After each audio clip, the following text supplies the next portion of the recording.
10 अप्रैल 1912 ये वो दिन था जब टाइटैनिक ने अपना पहला सफ़र इंग्लैंड के शहर साउथहैम्पटन से शुरू किया और इनको अमेरिका के शहर न्यूयॉर्क तक पहुंचना था। लेकिन सफ़र के 5 दिन बाद RMS Titanic north Atlantic ocean में डूब जाता है। तो इस वीडियो में ये सारी कहानी आप लोगों के साथ शेयर करेंगे। तो चलिए शुरू से शुरू करते हैं। अस्सलामुअलैकुम इन खुशामदीद। दोस्तों, टाइटैनिक अपने ज़माने का सबसे बड़ा जहाज़ था और इस जहाज़ को अनसिंकेबल यानी न डूब जाने वाला जहाज़ माना जाता था। टाइटैनिक को जिस कंपनी ने बनाया था उसका नाम व्हाइट स्टार लाइन था और इस कंपनी का ये कहना था कि ये अनसिंकेबल जहाज़ है, ये कभी डूब ही नहीं सकता, क्योंकि इस जहाज़ को बनाने में उस वक्त $7.5 मिलियन का खर्चा आया था। यह इतना बड़ा जहाज़ था जिसकी ऊंचाई 50 मीटर और 260 मीटर के आसपास उसकी लेंथ थी। इस जहाज़ में वो सारे फैसिलिटी मौजूद थी जो एक 5 स्टार होटल में होती है और इस जहाज़ को बनाने में तकरीबन 3 साल लगे थे। 10 अप्रैल 1912 अब वो दिन आया जब टाइटैनिक अपने पहले सफ़र के लिए तैयार था। इस जहाज़ को देखने के लिए भी बहुत सारे लोग आए थे।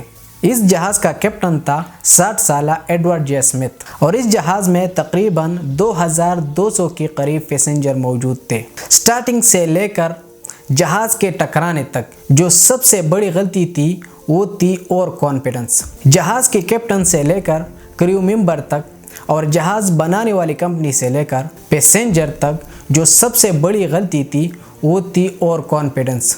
और इस ओवर कॉन्फिडेंस की वजह से उन्होंने एक और गलती की, वो थी जहाज़ की स्पीड। कहा जाता है कि टाइटैनिक को 6 से 7 दिन में न्यूयॉर्क तक पहुंचना था, जिस वजह से उन्होंने जहाज़ की स्पीड कम नहीं की और 40 किलोमीटर की रफ्तार से चल रहे थे, जिस वजह से जहाज़ धीरे धीरे आइसबर्ग के करीब जा रहा था। कहा जाता है कि चांद की रोशनी नहीं थी और अंधेरा था और टाइटैनिक को वार्निंग भी दी गई कि समंदर में आइसबर्ग मौजूद है, लेकिन फिर भी उन्होंने जहाज़ की स्पीड कम नहीं की। और इसमें जो दूसरी गलती थी वो थी दूरबीन की लापरवाही। टाइटैनिक के लुकआउट पॉइंट पर जो गार्ड मौजूद थे उसके पास दूरबीन ही नहीं था ताकि वो दूर से आइसबर्ग को देख सके। लेकिन जब आइसबर्ग नज़दीक आया और उन्होंने अपने आंखों से देखा तो उस वक्त बहुत देर हो चुकी थी। गार्ड ने घंटी बजाई, कैप्टन और जहाज़ के खास मेंबर को आगाह किया और जहाज़ को मोड़ने भी लगा, लेकिन जहाज़ स्पीड में थी। जहाज़ और आइसबर्ग के दरमियान फासला बहुत ही कम था, जिस वजह से जहाज़ के इस हिस्से से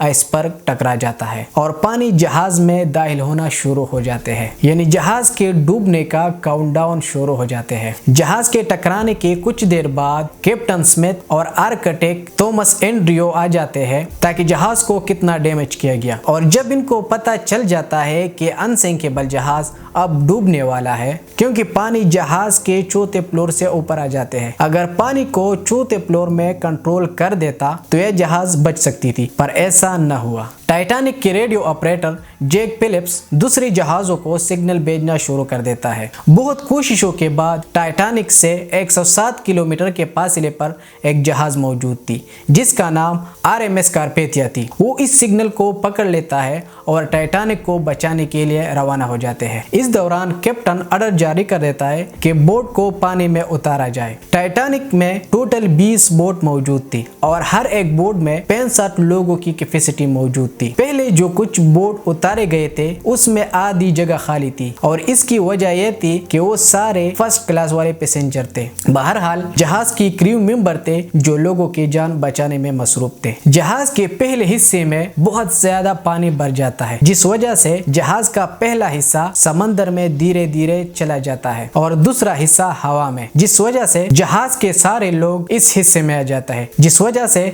जहाज 2 हिस्सों में तकसीम हो जाता है। पहले हिस्से के बाद दूसरा हिस्सा भी समंदर में डूबना शुरू हो जाते हैं और जब सारे बोट खत्म हो जाते हैं तो लोगों ने जहाज से समंदर में जंप करना शुरू कर देता है। उस वक्त पानी का टेम्परेचर -2 बताया जा रहा है। कहा जाता है कि जब टाइटैनिक आइसबर्ग से टकराया गया तो उस वक्त टाइम 11 फुट ही था और जब पूरा टाइटैनिक डूब जाता है تو اس وقت ٹائم 2:30 تھا، تو یعنی ٹائٹینک کو ڈوبنے میں تقریباً 3 گھنٹے کا وقت لگا۔ جہاز سے سمندر میں جمپ لگایا تھا وہ سارے فریز ہو چکے تھے، یعنی مر چکے تھے، اور جو لوگ بوٹ میں موجود تھے ان کو بچایا گیا۔ بچانے والے لوگوں کی تعداد 700 اور مرنے والوں کی تعداد 1500 کے آس پاس بتایا جا رہا ہے، کیونکہ اس جہاز میں کچھ لوگ ایسی بھی تھے جو بغیر ٹکٹ یعنی تعلقات کی وجہ سے اس جہاز میں چڑھے تھے۔ کہا یہ بھی جاتا ہے کہ ٹائٹینک کے بہت قریب ایک اور جہاز بھی موجود تھی جس کا نام SS کیلیفورنیا تھی، اور انہوں نے ٹائٹینک کو پہلے